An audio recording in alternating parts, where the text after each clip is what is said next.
Welcome back for another deep dive. This time we're going to be exploring the fascinating history of prophets in Islam, Yeah. focusing specifically on Ibrahim, that's Abraham, Right. and his lineage. Like the family tree. Yeah. His family tree, exactly. A lot of prophets. Yeah, you guys sent us this really interesting lecture by Sheikh Abu Hassan Swati. Yes. Now it's in another language. Right? But we went through it. Mm-hmm. We pulled out some really cool insights. A lot of great points in there. I think people are going to be surprised Yeah, I think so too. for some of the connections. Yeah, definitely. So to get started, Uh-huh. Ibrahim is often called the father of prophets, Yeah. but I've always kind of wondered why. Like, why that title? Yeah, well, I mean, both of his sons, Okay, Ishaq and Ismail, okay, Isaac and Ishmael, Yeah. had prophetic lineage. okay. So essentially, prophets descended from both sons. Wow. So it created these two lines Interesting. that shaped religious history. So he's like a pivotal figure. He is. He's like standing at a crossroads Yeah. with like different paths Yeah, that's a great way to put it. leading to different faiths. Exactly. And you see Judaism, Christianity, and Islam Okay. all trace their roots back to Ibrahim.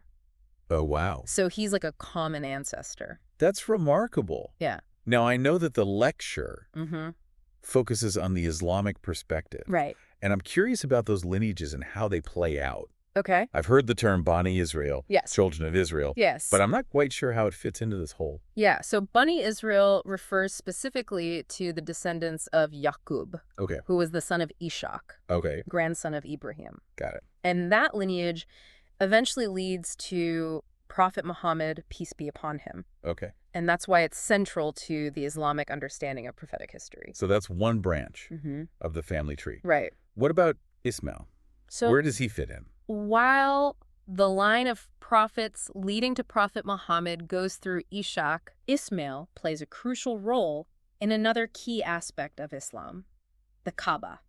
Ah, the Kaaba, Yes. that cube-shaped structure Exactly. in Mecca. Yeah. I know that's the holiest site in Islam, Yeah. and it plays a central role in the Hajj pilgrimage. Right. And wasn't it built by Ibrahim and Ismail? Yes, exactly. Okay. The lecture details that story Wow. of how they constructed the Kaaba Interesting. following God's command. Powerful story. Right. It emphasizes Yeah. Ibrahim's obedience Mm. and Ismail's willingness to help his father fulfill that divine mission. So even though the direct prophetic lineage follows Ishaq, Ismail has a lasting impact through the Kaaba. It does. That's interesting how Okay. these two brothers Right. descended from Ibrahim Yes. have these different but significant roles They do. in Islamic history. It speaks to the complexity Yeah. and richness of this narrative. It really does. And it's through figures like Yaqub and his son Yusuf. Both key figures in that Bani Israel lineage Mm-hmm.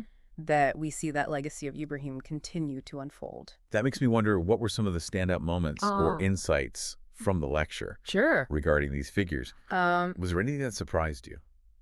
There were quite a few. Uh, Sheikh Swati delves into some fascinating details. Yeah. For instance, he discusses the Maqam Ibrahim, Okay. the station of Ibrahim, Okay. located near the Kaaba. I think I've seen pictures of that. Oh, It's that small stone structure. that's the one. Okay, I've always wondered about its significance. He explains that according to a hadith, Okay. a saying of Prophet Muhammad, Mm-hmm. that this is the very spot where Ibrahim stood while building the Kaaba.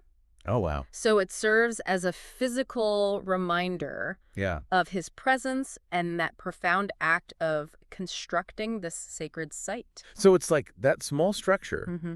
holds a lot of weight, It does. literally and symbolically. Yes, absolutely. So Sheikh Swati also emphasizes Ibrahim's dedication to purifying the Kaaba. Yes. And he's not just talking about physical cleanliness. Right. That makes me wonder, what else could purifying entail in this context? Well, he highlights Ibrahim's desire to cleanse the Kaaba spiritually, Okay. to rid it of any idolatry Mm-hmm. or practices that deviated from the worship of one God. Okay. So this concept of spiritual purification Yeah. is central to Ibrahim's legacy, I see. and it has resonated throughout history. It's like he was laying the groundwork Mm, for this pure form of worship, exactly. focused solely on the divine. Precisely. And that brings us to another intriguing point from the lecture. Okay.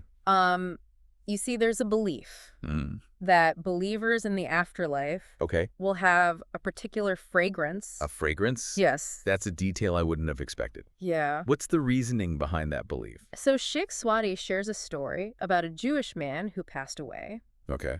and whose clothes, even after being washed, retained a beautiful scent. Wow. The point he's making is that true faith, Okay. exemplified by Ibrahim, Mm-hmm. leaves an enduring impact, I see. a kind of spiritual fragrance Okay. that transcends even death. So it's not just a physical scent. No. It's symbolic of the Right. lasting impression Exactly. of a life lived in devotion Yes. and purity. It really adds another dimension Oh, what's... to this concept of Ibrahim's legacy. Yeah. It's not just about buildings and lineage. Mm. It's about this spiritual essence Wow. that persists. And that connects to another fascinating point from the lecture. Okay. That might surprise you. I'm all ears. Tell me more. He emphasizes that the prophets leading up to Prophet Muhammad, Okay. from Adam to Jesus, Mhm. they were all sent to specific groups of people with Okay. a particular Sharia. Okay, what's Sharia? It means a set of laws Okay. or guidance Right. tailored to their time and context. So each prophet had a specific message for a specific audience. Exactly. It makes me wonder how those messages might have differed Mm-hmm. and why there was a need for that kind of tailoring. That's a great question. Yeah? It challenges the notion that all prophets delivered the exact same message. Right. So from Sheikh Swati's perspective, Okay. God's guidance evolved over time, Interesting. responding to the unique circumstances of each community. That's fascinating. It is. It brings up all sorts of questions Right. about the evolution of religious thought Mm-hmm. and how we understand divine revelation. Yeah. But wouldn't that potentially lead to contradictions Yeah. in God's message? It's a valid concern. Yeah. And certainly a point of discussion among scholars. Right. But from Sheikh Swati's viewpoint, Okay. the core message of believing in one God Okay. and submitting to his will, Okay. that remained consistent throughout history. Okay. It was the specific laws and practices I see. Okay. that adapted to the Okay. needs of each community. Yeah. So it's more about Yeah, a core set of principles being expressed in different ways. exactly. Okay, that makes sense. Mm-hmm. But if each prophet had a specific message for a particular group, Yeah. where does that leave Prophet Muhammad in this framework? This is where it gets really interesting. Okay. He argues that Prophet Muhammad was sent as a prophet Yeah. for all of humanity, Okay. not just a specific group. So his message is universal, Precisely. meant to transcend Yes. those previous boundaries Right. of time and culture. Exactly. And that's why, according to his view, Okay. Islam sees itself as the final Okay. and complete revelation from God, Wow. providing a message Okay. relevant for all people across time. That's a bold statement. It is. Makes me think about Yeah. the commonalities and differences Mhm. between these Abrahamic faiths Right. and how they view each other Yeah. within this framework. It's a whole other conversation. But let's get back to Ibrahim. In addition to being this pivotal figure Mm-hmm. in terms of lineage, Right. the lecture also mentioned his challenging trials of faith. Oh, yes. That's a side of his story. Yeah. I'd love to understand better. Absolutely. Yeah. Sheikh Swati highlights Ibrahim's unwavering belief in God, Okay. even in the face of extraordinary tests. Like what kinds of tests? Well, one of the most famous Okay. is the command to sacrifice his son. Ah, yes, the story of the sacrifice. Mm-hmm. It's a powerful Yes. and emotional narrative Absolutely. found in all three Abrahamic faiths. Right. I've always found it a bit difficult to grasp. Yeah. Like, why would God ask such a thing That's a tough one. of someone? Yeah. It's a story that prompts deep reflection.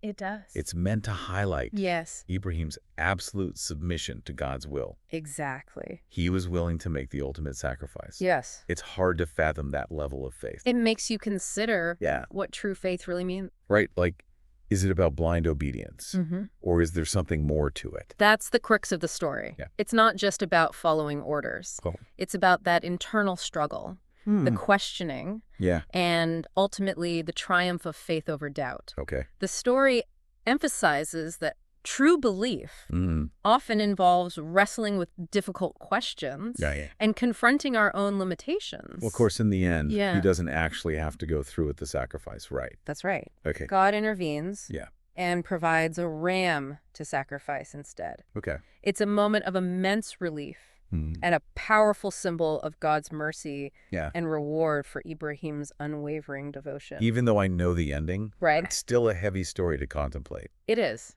To be willing to sacrifice what you hold most dear, Mm-hmm. it really pushes you to think about It does. the nature of faith and sacrifice. Yes. Were there other trials that Ibrahim faced? Several are mentioned throughout Islamic tradition. Right. For example, there's the story of Ibrahim being thrown into a fire. Thrown into a fire. Yes. By his people. Yes. For what? For challenging their idolatry. Wow. That's intense. Yeah. What happened? Miraculously, Okay. God protected him, Mm-hmm. and the fire became cool and peaceful. Really? It's a dramatic demonstration of Yeah. divine intervention Yeah.